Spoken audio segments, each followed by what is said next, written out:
Hello everyone, good morning and welcome back in learn and grow classes. Friends, हम पढ़ रहे हैं article और आर्टिकल में मित्रों एक्सरसाइज सॉल्व कर रहे हैं, जिसमें हम सेकंड नंबर की एक्सरसाइज को सॉल्व कर चुके हैं। और जो सेकंड नंबर की एक्सरसाइज हमने सॉल्व किया है वो ए, ऐ और ता यानी कि डेफिनेट और इनडेफिनेट दोनों से रिलेटेड रही है। मुझे उम्मीद है कि आपको वो समझ में आई होंगी। अब उस क्रम में आगे बढ़ते हैं तो थर्ड नंबर की एक्सरसाइज को लेकर के मैं पुनः हाजिर हूँ आपके सामने।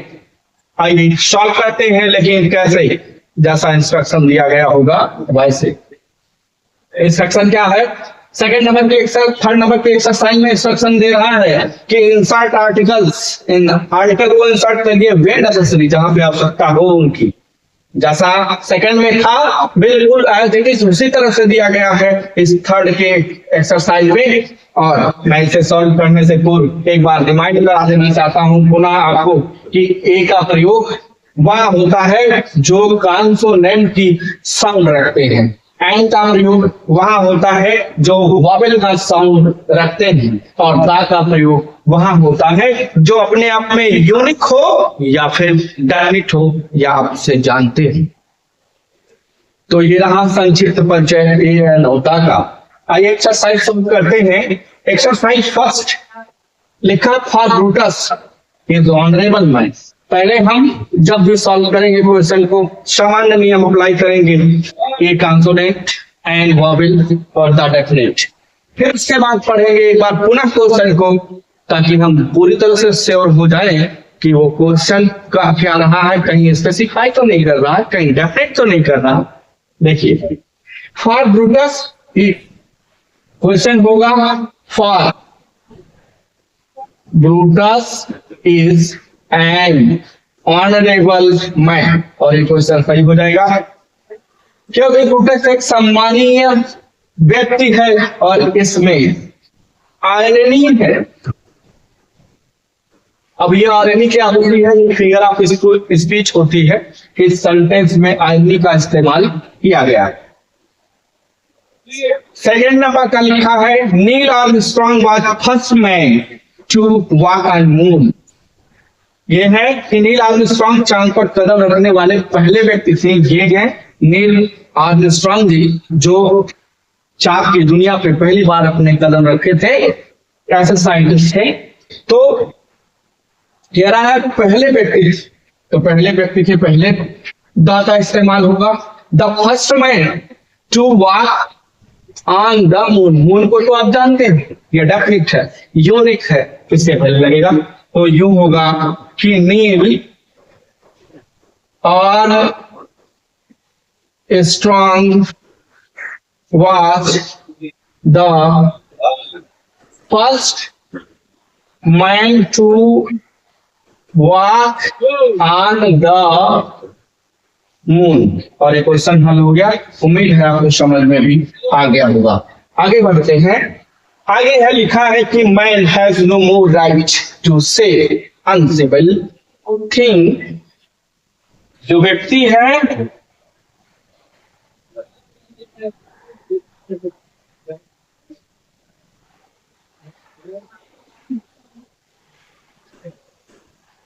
Man has no more right to say uncivil things than to act। क्या मनुष्य को असभ्य बात कहने का उतना ही अधिकार है जितना कि उन पर अमल करने का है। जो आप जैसे कहते हैं ना कि पहले करिए तब कहिए, तो वही चीज कह रहा है कि जितना आप कोई असभ्य बात अगर कहते हैं तो पहले उस पर अमल करिए। या होगा man has no more right, ये होगा कि man has no more right to say an uncivil thing than to act one। और ये वर्ड जो है मित्रों, आप प्रोनाउन के चैप्टर में पढ़े हैं कि ये क्या होता है, किसी चीज को रिपीट करने से बचने के लिए हम one as a pronoun use करते हैं। नेक्स्ट क्वेश्चन देखते हैं। We started late in afternoon. हमने दोपहर में देर से शुरू किया। दोपहर में देर से शुरू किया, दोपहर है, डेफिनेट है, जानते हैं आप। और we started late in afternoon ये लिखा हुआ है और यहाँ पे आपको दा लगा देने हैं। लेट इन द आफ्टरनून ऐसे होगा और ये क्वेश्चन सही हो जाएगा।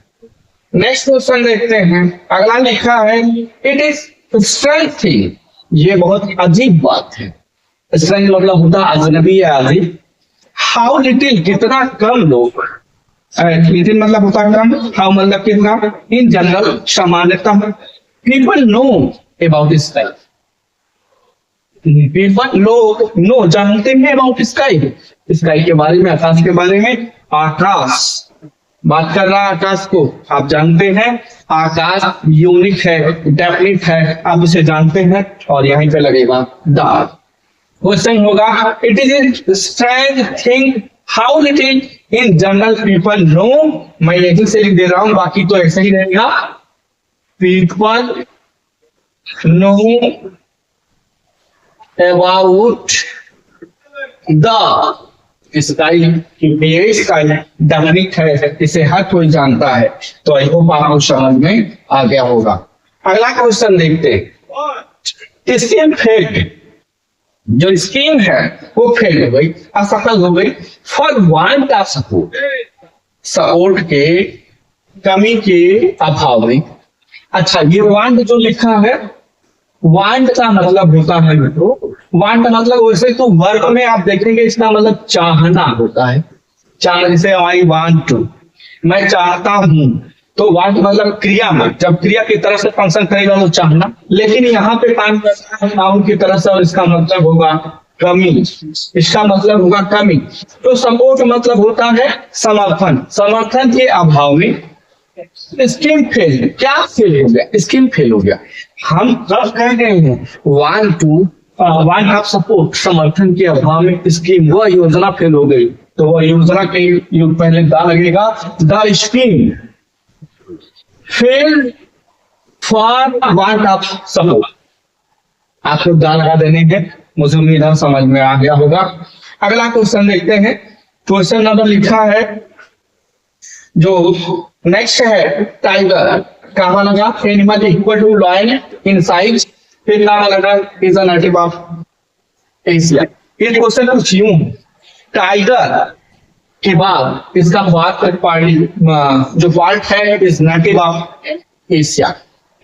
Tiger is native of Asia और नेटिव का मतलब होता है मूल निवासी। एशिया का मूल निवासी है। आप ये बात कब करेंगे? जब इस टाइगर को आप जान रहे होंगे तभी कहेंगे कि ये एशिया का मूल निवासी है। तो इस टाइगर के पहले दा लग जाएगा कि द टाइगर। और इस, अच्छा यूं कहते जैसे आप कहते हैं कि मैं उत्तर प्रदेश का निवासी हूं, मैं उत्तर प्रदेश का एक निवासी हूं। तो इसी तरह से tiger is a native of Asia, Asia का मूल निवासी है। टाइगर इज, मैं ऐसे ही लिख देता हूं, और नेटिव ऑफ एशिया यूं होगा। Tiger is a native of Asia, is a native of Asia, ये द टाइगर हो गया। अब ये क्वेश्चन, अच्छा देखिए दूसरा वर्ड बच गया, animal equal to the line inside. Animal है, वहां से शुरू है, एन लगेगा, इसके पहले एन लगेगा और लाइन से कंपैरिजन किया जा रहा है कि लाइन की तरफ से भी इसकी साइड है, तो लाइन को भी डेफिनेट किया और इसके पहले भी डाला गया। अब क्वेश्चन को देखिए, कुछ मैं पुनः लिख देता हूं। कुछ यूं होगा कि the tiger comma and animal equal to the lion in size, comma is a native of Asia। और ये क्वेश्चन सही हो जाएगा। उम्मीद है आपको समझ में आ गया होगा। अगला क्वेश्चन देखते हैं। Time makes worst enemies friends, enemies friends तैराक शत्रुओं को, समय जो है शत्रुओं को भी एक अच्छा दोस्त बना देता है। ये वर्स्ट, सबसे खराब दोस्त को अच्छा दोस्त बना देता है। तो ये वर्स्ट सुपरलेटिव है, सुपरलेटिव डिग्री में प्रयोग हुआ है और सुपरलेटिव डिग्री के पहले द का इस्तेमाल होता है। Time makes the worst enemies friend, समय सबसे बुरे दुश्मन को भी दोस्त बना देता है। आई होप आपको समझ में आ गया होगा। यहाँ पे सिर्फ द लगा देने हैं इस वर्ष के पहले। नेक्स्ट क्वेश्चन देखते हैं। इसे तो आप जान रहे हैं और मुझे लगता है कि आसान है, आप कर भी लेंगे होंगे। माई फेवरेट फ्लावर इज रोज। रोज आप जानते हैं सबका पसंदीदा लगभग है रोज, और रोज के पहले हम जानते हैं, जिसको जानते हैं उसके पहले द लगा जाता है और ये होगा my favourite flower is the rose. Next question देखिए। अगला क्वेश्चन लिखा time believes are not to be computed. Computer जैसे कंप्यूटर का संगणक यंत्र होता है, यदि कंप्यूटर मतलब गणना करना by number of year but by use that has been made of. कह रहा है हमारे जीवन का समय वर्षों की संख्या से नहीं बल्कि उनके उपयोग से आना जाना चाहिए। बहुत ही सुंदर लाइन है। ध्यान दीजिए, मैंने एक रूल आपको ऊपर जिक्र किया, पिछले वीडियो में जिक्र किया कि noun plus of plus noun के आने पर पूर्व वाले नाउन के साथ द लगता है, यानी द यहाँ लगता है। मैं यहाँ दो कॉन्सेप्ट आपको बता रहा हूँ। देखिए, एक तो ईयर लिखा है, ऑफ लिखा है, नंबर लिखा है, ये भी नाउन ऑफ लगा हुआ, स्ट्रक्चर एकदम लागू हो रहा है, द यहाँ लग जाएगा। एक तो ये हुआ। फिर पुनः हम पढ़ते हैं क्वेश्चन को। टाइम भी समय में live ought not to be computed. समय जिसमें हम रहते हैं ought not to be computed, गणना नहीं की जा सकती है, गणना नहीं किया जाना चाहिए bye number of the year of year, sorry bye number of year, समय के वर्षों के संख्या में उसे वर्षों, जो समय है उसे वर्षों की संख्या में नहीं गिना जाना चाहिए, बट बाय द यूज, परंतु जो प्रयोग है by the use that has been made of them, तो ये यूज कह रहा है, बल्कि उनके उपयोगों से आता जाना चाहिए।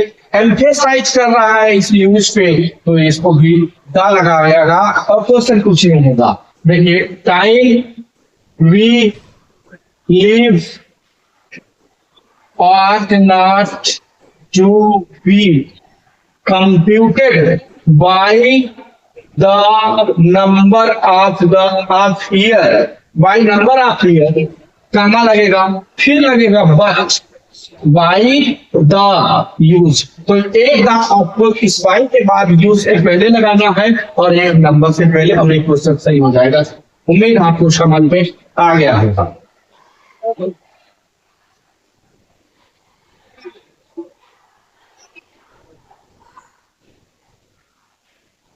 अगला क्वेश्चन देखते हैं, थोड़ा सा इसे ऊपर करता हूं। लिखा है Mumbai is largest cotton textile centre in country. इसे तो मुझे लग रहा है मेरे बिना बताए अब सभी लोग कर लिए होंगे। देखिए, कह रहा है कि Mumbai is the largest cotton textile centre of country. Country है एक तीन वाला कॉन्सेप्ट हो रहा है कि इनके बाद नाउन अगर आता है तो दा लग जाता है, ज्यादातर केसों में होता है 95-98 केसेस में। और दूसरा यहाँ पे लार्जेस्ट सुपरलेटिव डिग्री में है तो वहां पे दा लग जाएगा और क्वेश्चन यूं होगा कि Mumbai is the largest cotton textile, और टेक्सटाइल मतलब होता है वस्त्र, मतलब होता है सूती, सेंटर मतलब केंद्र है इन द कंट्री, तो इनके बाद दा लगेगा और कंट्री, तो एक दा यहाँ इस्तेमाल होगा और एक लार्जेस्ट से पहले इस्तेमाल होगा। तो मुझे उम्मीद आपको समझ में आ गए होंगे।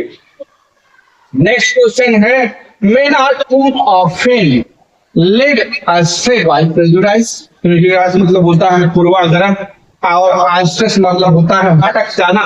तो मेन पुरुष प्राय पूर्वाग्रह के कारण भटक जाता है। यहाँ ये सेंटेंस अपने आप में करेक्ट है, इसलिए आर्टिकल की आवश्यकता नहीं है। अगला क्वेश्चन देखते हैं, नेक्स्ट बढ़ते हैं। लिखा है only best quality is sold by us. केवल हम केवल जो सर्वोत्तम गुण वाले हैं, सबसे अच्छे गुण रखने वाले वस्तुओं को ही बेचते हैं। यूं कह रहा है कि वनली बेस्ट। अच्छा, सोल्ड बाय अस, ये देखिए बेस्ट लगा है, बेस्ट सुपरलेटिव डिग्री में है। अभी मैं ऊपर से जिक्र करता चला आ रहा हूँ कि जहाँ सुपरलेटिव डिग्री हो वहां पर लगेगा। तो only the best quality is sold by us, और ये क्वेश्चन सही हो जाएगा। नेक्स्ट है, अगला क्वेश्चन है। अगले क्वेश्चन में कह रहा है कि what kind of word is that. इसे देख करके आपको एक रूल दिमाग में क्लिक कर जाना चाहिए। जब मैं नियम पढ़ा रहा था उस समय मैंने आपको बताया था कि kind of, type of, sort of, अगर ये आते हैं इनके बाद कोई नाउन आता है तो कोई आर्टिकल नहीं उस नाउन के पूर्व प्रयोग किए जाते हैं। ये वर्ड है तो आप यहाँ पे ही एंड अप्लाई ना करिएगा, क्योंकि kind of, sort of, type of के बाद जैसे सामान्यतः आप देखिए जब भी आप प्रोनाउन का मान लीजिए चैप्टर पढ़ रहे हैं, आप प्रोनाउन का चैप्टर पढ़ रहे हैं और इसका टाइप है तो आप लिखते हैं क्या, टाइप ऑफ प्रोनाउन। यही तो लिखते हैं, आप ये नहीं लिखते हैं कि type of pronoun, type of the pronoun, ऐसा इस्तेमाल नहीं किया जाता है। टाइप ऑफ प्रोनाउन के यूज करते हैं और ये क्वेश्चन जो है अपने आप में सही है। यहाँ किसी भी किसी आर्टिकल की आवश्यकता नहीं है। अगला क्वेश्चन देखते हैं। नेक्स्ट लिखा है white animal suffer when kept in captivity. In captivity वहां पे एक फिगर लगाते हैं। फिगर में मित्रों आप देख रहे होंगे कि एक चीता को वीडियो से कैद किया गया है। एक चीता को वीडियो से कैद किया गया है। क्या कभी कोई एनिमल कैद रहना पसंद करता है या फिर आप कैद रहना पसंद करते हैं? कतई नहीं करते हैं। तो सामान्य सी बात कह रहा है कि व्हेन केप्ट इन कैप्टिविटी, जब उन्हें कैद में रखा जाता है, वाइल्ड एनिमल, फिर को जंगली जानवरों को सफर करते हैं, कष्ट और यातना झेलते हैं। ऐसे में ये जो है सामान्य सी बात कर रहा है, किसी भी आर्टिकल की आवश्यकता नहीं है। एक क्वेश्चन अपने आप में से। नेक्स्ट है may we have pleasure of the, आप योर कंपनी, कंपनी मतलब संगत होती है, प्लेजर मतलब आनंद होता है। मैंने अभी ऊपर नियम बताया है, उसके पहले कई बार बता चुका हूं कि नाउन प्लस आप प्लस नाउन के आने पर पूर्व वाले नाउन के साथ द अप्लाई किया जाता है। तो क्वेश्चन यूं होगा कि may we have the pleasure, the pleasure of your company. हमें क्या, हमें आपकी संगति का आनंद मिल सकता है, तो ये दा लगेगा। अगला क्वेश्चन देखते हैं। नेक्स्ट लिखा है it was biggest moment of my life. देखिए बिल्कुल इस तरह से मिल रहा है। आपके बाद नाउन आया था, इसके पूर्व नाउन आया, आपके बाद नाउन आया, इसके पूर्व नाउन आया, तो फिर से दा लगेगा। और एक तो नियम ये है कि नाउन ऑफ प्लस नाउन के आने पर पूर्व वाले नाउन के साथ आर्टिकल का प्रयोग किया जाता है। तो एक तो ये है, दूसरा क्वेश्चन यूं होगा, पहले लिख देता हूं, it was the proudest moment of my life. एक क्वेश्चन इस तरह से डाला गया। दूसरा आप समझिए कि जब भी मोमेंट, ये अगर ये आप है, आपके पूर्व नाउन आया है, ये एडजेक्टिव है, जैसे सामान्य सा होता है इज अ गुड बॉय, तो गुड के पहले आ का प्रयोग होता है। ठीक उसी तरह से यहाँ होगा, क्योंकि ये नाउन है। मैं गुड का एग्जांपल इसलिए दिया तो कि आप समझ सके कि नाउन के पूर्व एडजेक्टिव आने का, एडजेक्टिव या एडवर्ब आता है, तो जो आर्टिकल का प्लेस होता है उस एडजेक्टिव या एडवर्ब से पूर्व हो जाता है। ये नियम में था, हम बता भी चुके हैं। फिर देख लीजिए प्रोडक्ट मोमेंट, तो इससे पहले ये एडजेक्टिव सुपरलेटिव में भी है। आप इस तरह से भी समझ सकते हैं, यहाँ लग जाएगा और ये क्वेश्चन इस तरह से हो जाएगा। आपको जिस तरह से समझ में आया है उस तरह से समझ लीजिए। नेक्स्ट क्वेश्चन देखिए, लिखा है कि Andaman are group of island. Andaman, Andaman are group of island, और आइलैंड का मतलब होता है द्वीप समूह। इन बे ऑफ बंगाल, देखिए आप है बंगाल और बे दोनों ही नाउन है, तो एक तो यहाँ हुआ। एक तो मैंने आपको बताया कि अगर इन आता है उसके बाद कोई नाउन आता है तो यहाँ पे द आर्टिकल के रूप में आता है। ये 98% में काम करता है, 100% श्योरिटी नहीं। बाकी यहाँ पे जो है आप इस तरह से भी समझ सकते हैं। और दूसरा सबसे अच्छी बात, सबसे बड़ी बात है कि भी आप बंगाल को आप भली भांति जानते हैं, जिसको हम जानते हैं उसके पहले लगता है। दूसरा देखिए, अंडमान आइलैंड है, द्वीप समूह है, इसको भी जानते हैं, इसके पहले भी लगेगा। तो जो क्वेश्चन होगा, the Andamans are group of islands in the bay of Bengal. और क्वेश्चन सही हो जाएगा। उम्मीद आपको समझ में आ गया होगा। अगला क्वेश्चन देखते हैं। He started school when he was 6 years old. उसने स्कूल जाना प्रारंभ किया, शुरू किया when he was 6 years old, महज जब वो 6 वर्ष का था। तो ये क्वेश्चन अपने आप में सही है, कोई भी आर्टिकल की आवश्यकता नहीं।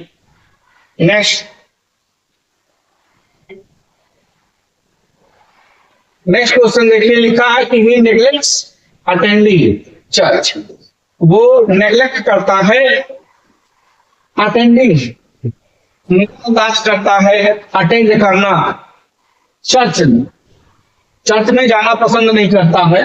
तो यद्यपि church is only few yards, महज कुछ गज, तो मतलब होता है गज होता है, फ्रॉम हिज हाउस, उसके घर से महज कुछ गज दूरी पे। तो चर्च को देख करके आपको एक रूल याद आ रहा होगा कि अगर स्कूल, चर्च और हॉस्टल, स्कूल, चर्च और हॉस्पिटल ये जिस उद्देश्य के लिए हैं, अगर उसी उद्देश्य के लिए हम वो काम कर रहे हैं तो ऐसी दशा में कोई आर्टिकल का इस्तेमाल नहीं किया जाता। लेकिन जब इसे स्पेसिफाई किया जा रहा, जैसे स्कूल पढ़ने के लिए है, हम पढ़ने जाते हो तो कोई आर्टिकल नहीं। लेकिन अगर हम कहें हम स्कूल घूमने गए थे तो मैं पढ़ने नहीं गया, घूमने गया, ऐसी दशा में आर्टिकल लगेगा। बट यहाँ क्या कह रहा है, ही नेग्लेक्ट्स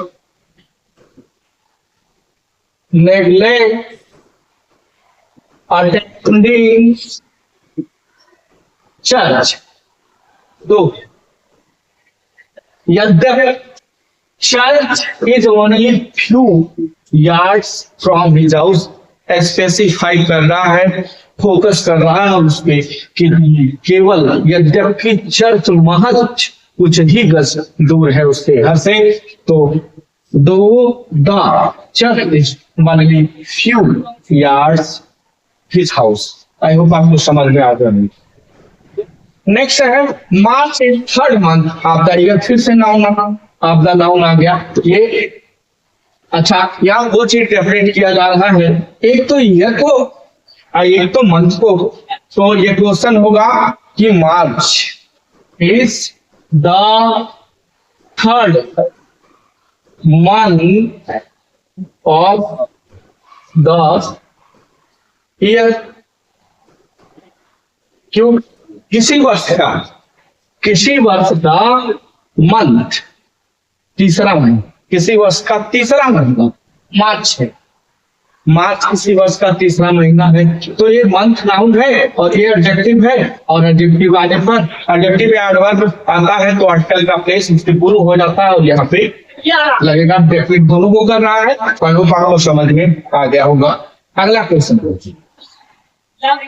लिखा है, doctor Arnold was headmaster of rugby. जो डॉक्टर आर्नोल्ड हैं रग्बी के हेडमास्टर हैं। तो यहाँ जो है, अब अच्छा यहाँ पे आप ये नाउन है, ये नाउन है, आप ये ना समझिएगा कि नाउन ऑफ द नाउन हर जगह कॉन्सेप्ट वो लागू नहीं होता है। यहाँ पे किसी भी आर्टिकल की आवश्यकता नहीं है। एक क्वेश्चन अपने आप में सही है। नेक्स्ट क्वेश्चन देखिए, man can not live by bread alone. मनुष्य केवल रोटी से जीवित नहीं रह सकता है। ये भी बात अपने आप में करेक्ट है, अर्थात किसी भी आर्टिकल की आवश्यकता नहीं लगेगा। नेक्स्ट क्वेश्चन देखिए, when will father be back, पिताजी वापस कब आएंगे। सामान्य सी बात पूछ रहा है कि पिताजी वापस कब आएंगे, क्या किसी आर्टिकल की आवश्यकता है। थोड़ा सा अपना ब्रेन का इस्तेमाल कीजिए, देखिए तब मैं बताता हूँ इसको। कर लिया होगा आपने। यहाँ पे सामान्य सी बात कर रहा है कि when will father be back, पिताजी वापस कब आएंगे। किसी भी आर्टिकल की आवश्यकता नहीं है, no article use in this sentence. Next और लास्ट क्वेश्चन है, लिखा है एपिनियंस। एपिनियंस जो एपिनियंस है, कह रहा है इसको आर इन द इटली। आप देखिए इसी तरह से कुछ क्लियर हो जा रहे होंगे। एपिनियंस इटली में है, डेफिनेट कर रहा है बता करके कि ये इटली में है। जैसे कहा था tiger is native of Asia, definite किया था कि टाइगर कहाँ का मूल निवासी है, एशिया का, तो टाइगर को डेफिनेट किया था। यहाँ पे भी डेफिनेट किया, तो यूं होगा the Apennines are in the Italy का इसके पहले लगेगा।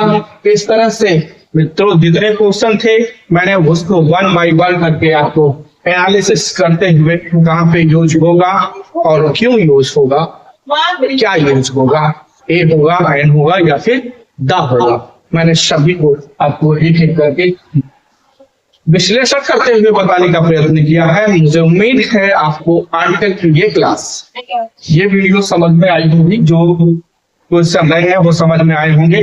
अगर आपको समझ में आए हैं क्वेश्चन और वीडियो अच्छी लगी है तो प्लीज इसे लाइक शेयर एंड सब्सक्राइब करना ना भूलें। अब आप इसके पश्चात नेक्स्ट वीडियो के साथ नेक्स्ट क्लास में मिलते हैं। तब तक के लिए goodbye and thanks for watching video. Have a nice day.